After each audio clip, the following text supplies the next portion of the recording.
And we're live. Welcome, everybody, here to the Lakers Lowdown. I'm Anthony Irwin. Today on the show, we got news today that LeBron James is considered doubtful to play against the Milwaukee Bucks. We got better news, though, as Anthony Davis was finally recognized for doing something individually. He got Western Conference Player of the Year.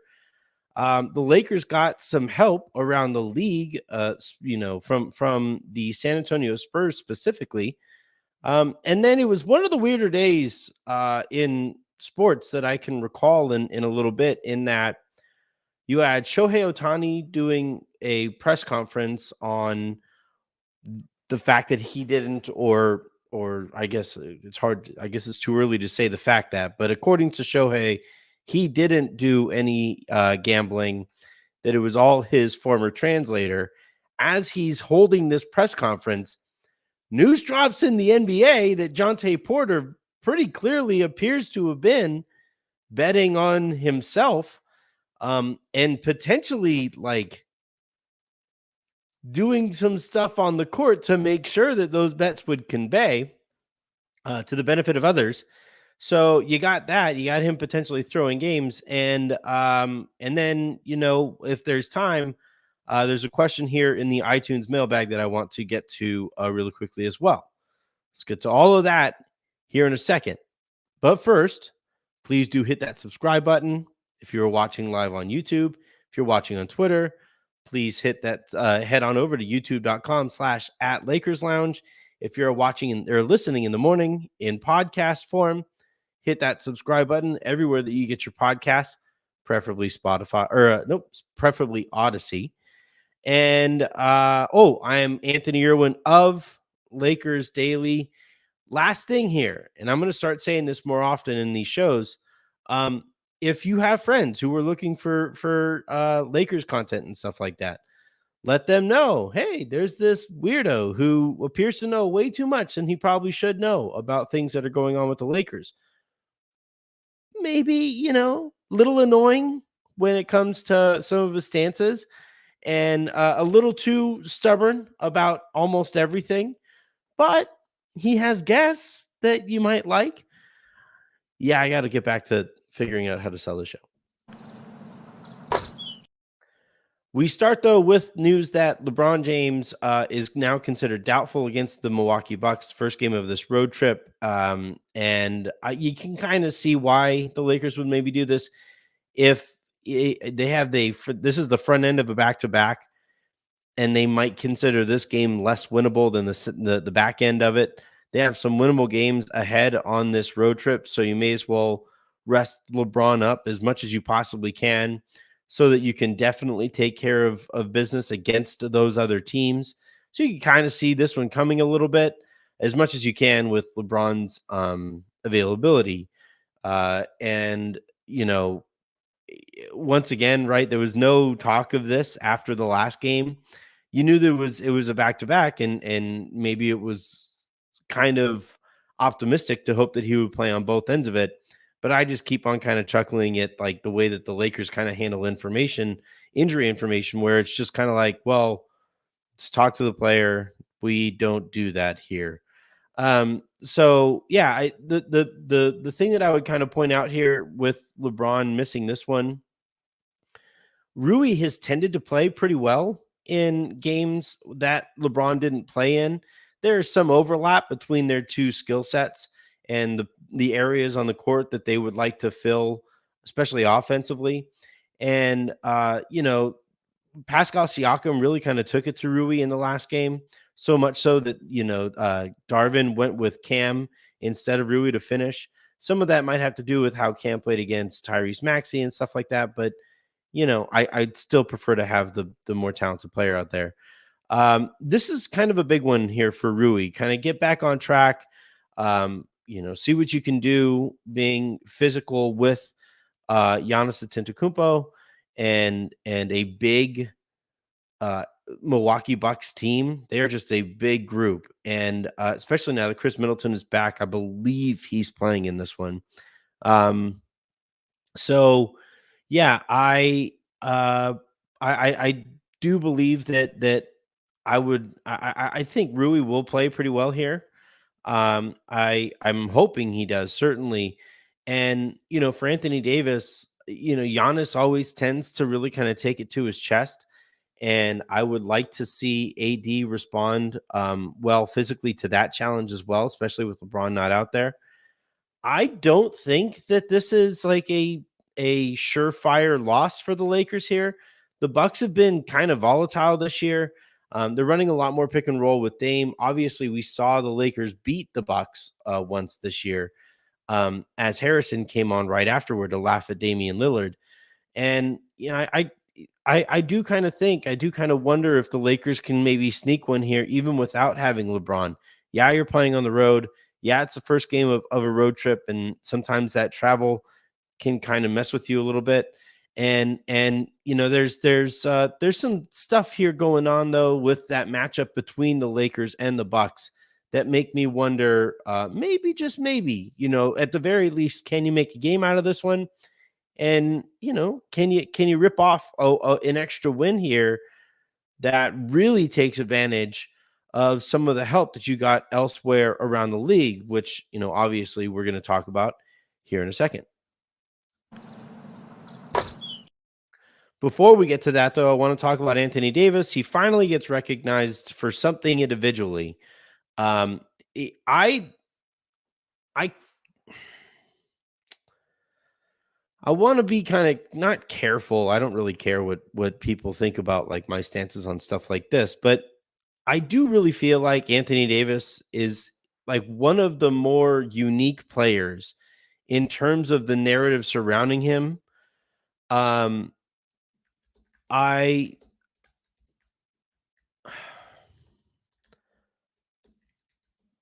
I think that with AD, here's how I'll say it. His highs are some of the like most spectacular basketball you'll ever watch, like especially defensively, right?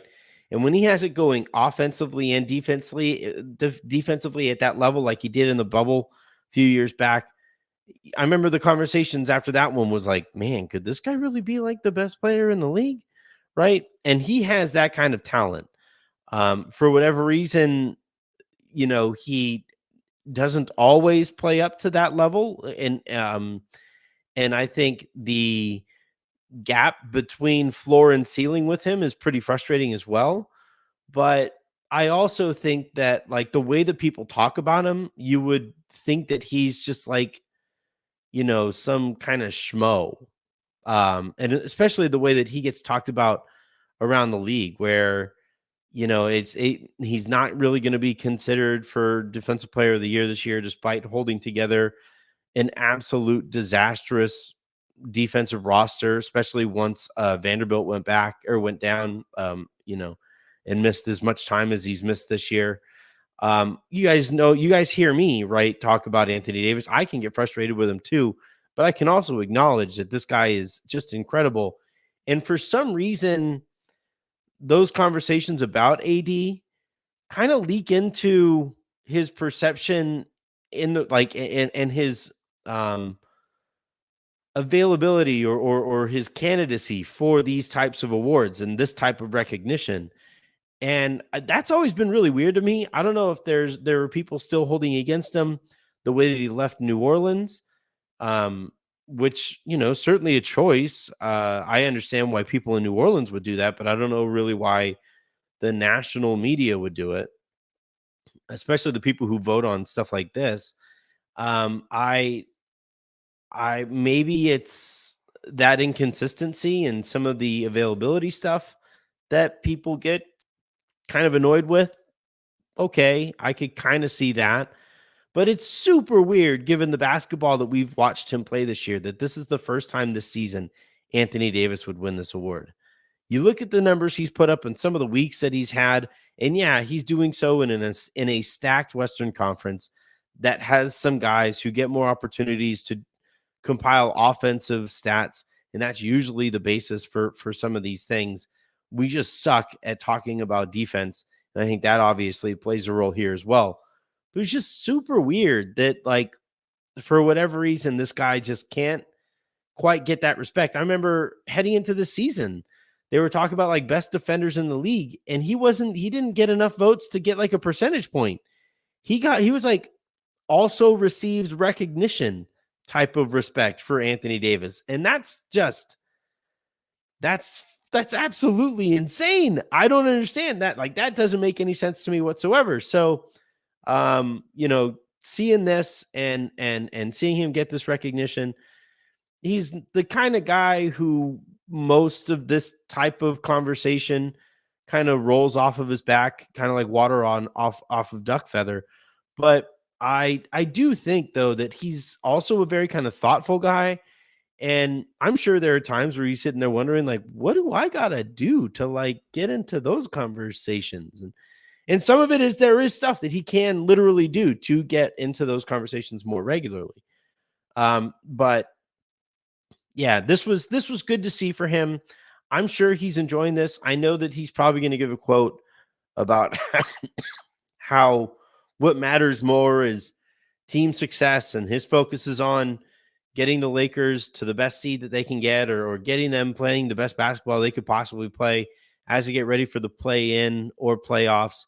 But he's a human being, and it's always silly when athletes pretend like people talking about them doesn't matter. You always hear Aaron come on this show to say that those guys hear and see almost anything that, people in the media say about them.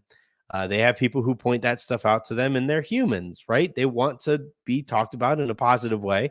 And in this case, he was. So shouts to AD for his incredible week. Goes 3-0. And, the numbers that he put up were pretty insane. For the week, he averaged 27 points, just under 17 boards, 4.5 assists, 1.5 steals, 2 blocks. And as I said earlier, the Lakers went 3-0 for the week. So one hell of a week for Anthony Davis. And apparently this is what he needs to do all the time to get that kind of recognition. All right, we do have a super comment here, so I'm going to go ahead and play this bad boy. Brandon Oming writes, right now the top 8 looks like LeBron, AD, D'Lo, AR, Rui, Vando, Dinwiddie, and Taurean Prince. Wood probably out for the season. Hayes, Christie, Reddish, Oddman out. Not sure about Gabe. I talked about Gabe yesterday. I'm keeping a close eye on this situation just to see if the information changes or whatever. But as it stands right now, I guess he was warming up before last game, and certainly Gabe's camp is hopeful that he's able to make a return. But with AR, with D'Lo, with Dinwiddie, I would be pretty surprised if there was any like serious consideration here for Gabe being in that rotation, even if he does return. That top 8, Bron, AD, D'Lo, AR, Rui, Vando, Spencer Dinwiddie, and Taurean Prince. I don't know if I would consider Vando in there either right now physically. So that might open up some opportunity for Reddish or Hayes. More likely Reddish there, given his defensive skill set. Probably Christie is going to be the odd man out here. I just don't think that Darvin particularly trusts him. Taurean is going to be interesting because he's obviously fallen down the rotation, but the Lakers look pretty good when he plays like 17-ish minutes a game. And you need guys to be able to knock down shots and stuff in those smaller roles in the postseason. So I think he's probably in the rotation. Wood, look, he underwent surgery, and maybe he's available in the postseason. But as it stands right now, like, again, you're talking about a guy who's missed, considerable time and would have to go through conditioning and would have to go through, get his rhythm back. And then, whenever he does return, he'd be returning to playoff basketball. That's a lot to ask for somebody. So I don't think Wood is factoring into my math here at all, really, either. So you're looking at Hayes, maybe Reddish sneaking in there to replace Vando, and It makes you a little small because, you're talking about Vando and Wood being two of your bigger guys. Wood was playing really good basketball next to LeBron, so it's really kind of a bummer the way that his season winds up playing out. But that does appear to be your playoff rotation there. Let's see. Isaac Villanueva asking, what happened to LeBron James? I think it's just injury management. I don't think anything happened per se. I think he and the Lakers are looking ahead at the schedule and, consider this game a little less likely that they can win. So he wants to make sure. And I don't think it's very realistic to expect him to play every game from here on out.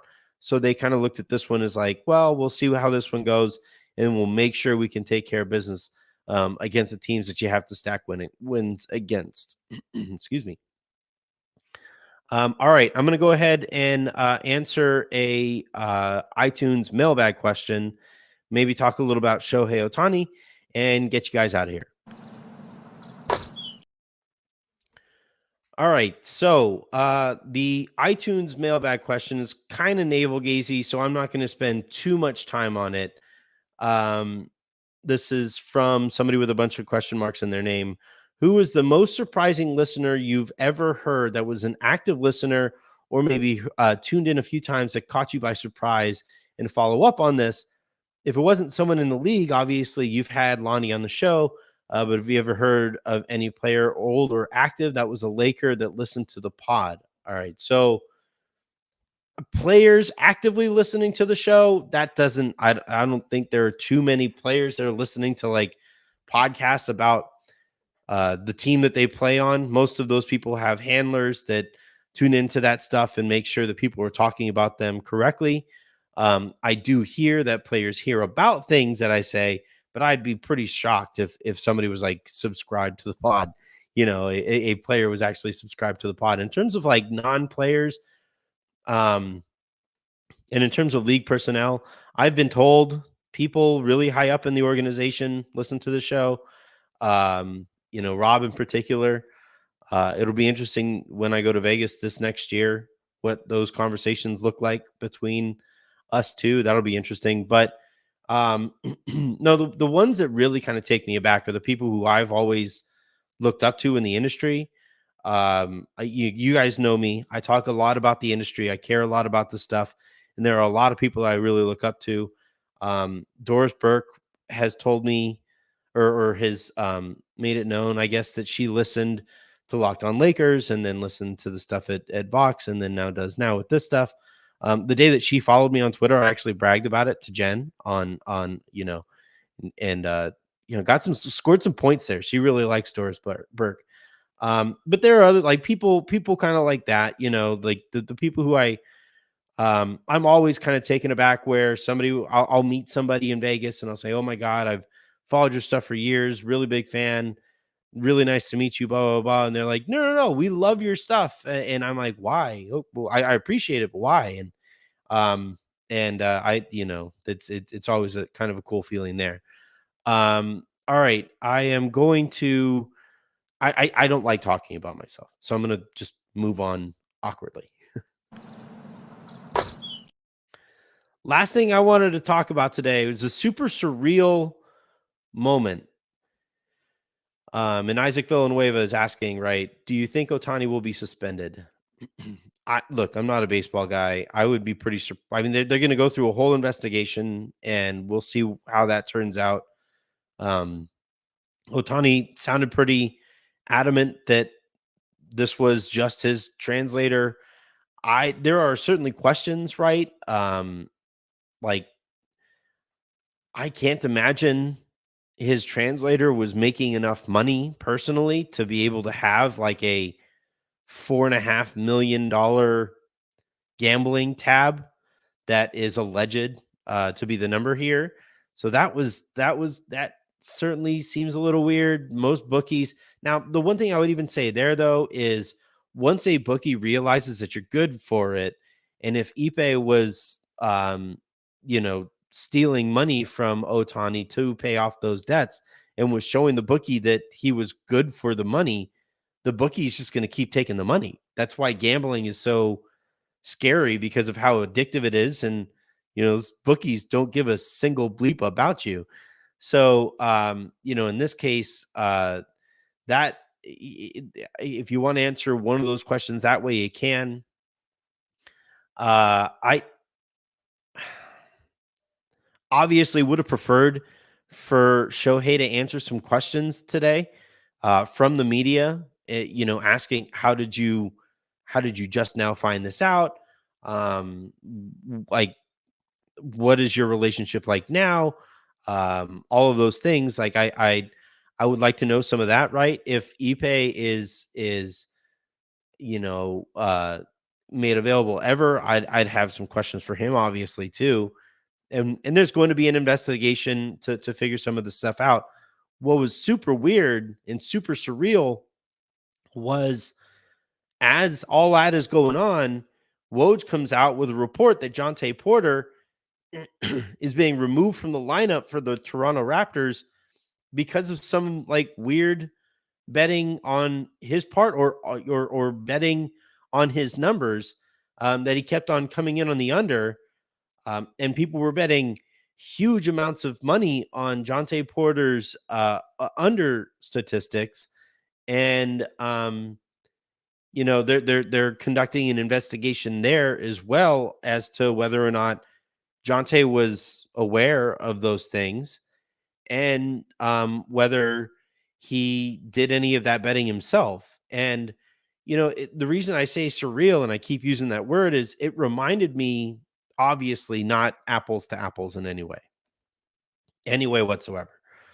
But I remember the day that Rudy Gobert was found to, it was announced that he had COVID and the league was shutting down, and some of the steps along the way that got you there, everything felt so surreal. And you're just kind of looking around like, man, this doesn't appear to be heading in a very good direction.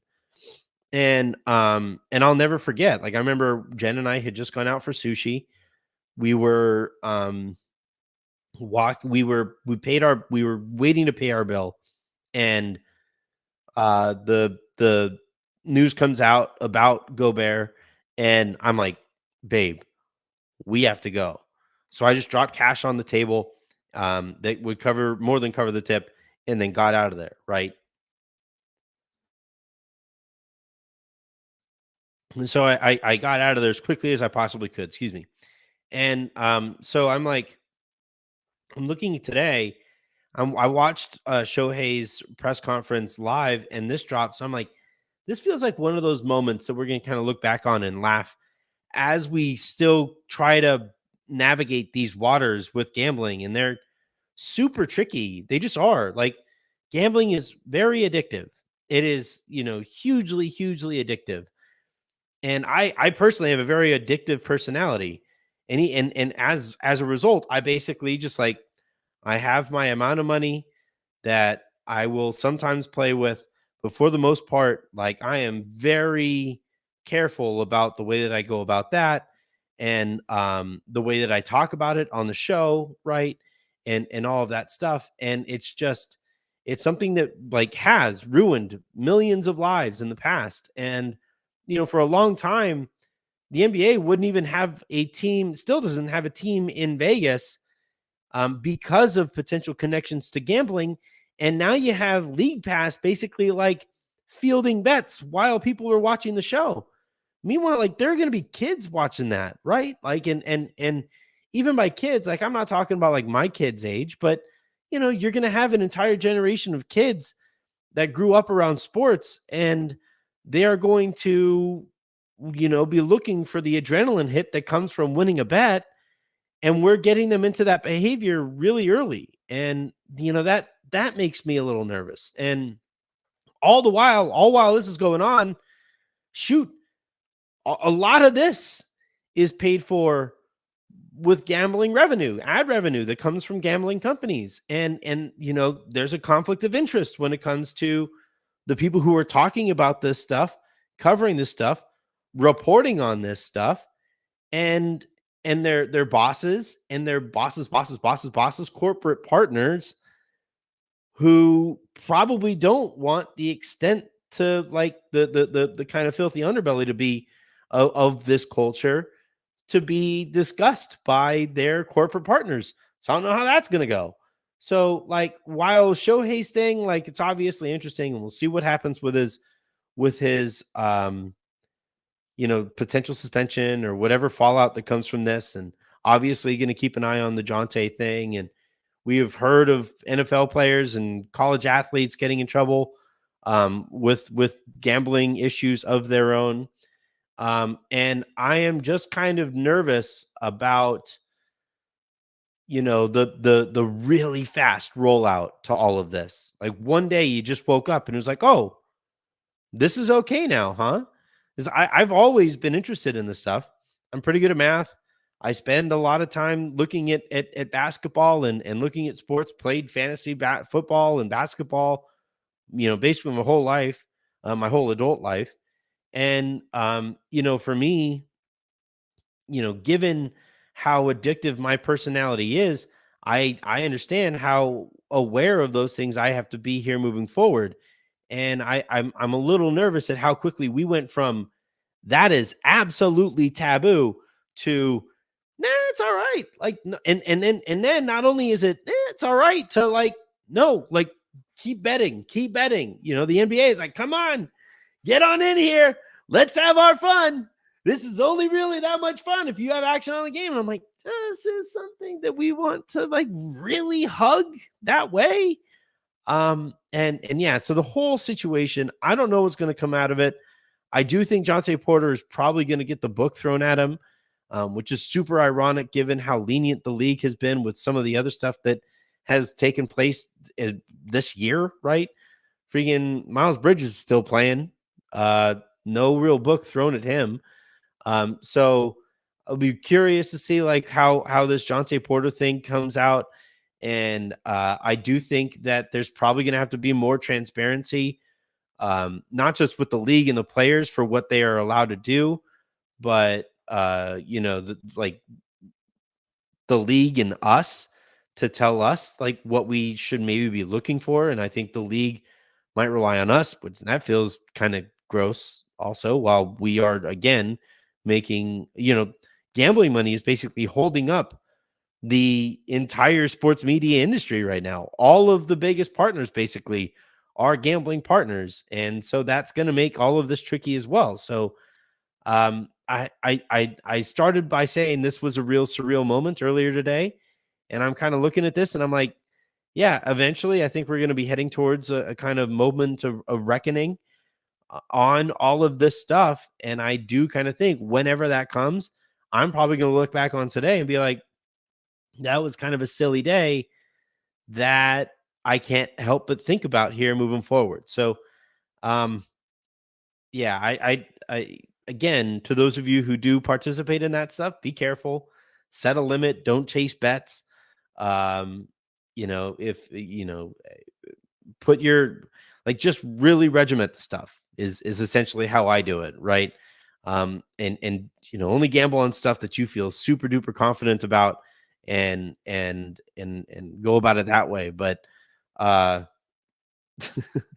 will see what comes out of the Shohei thing. I'm really curious to see what comes out of it because he's not going to talk. He's not going to address this again moving forward.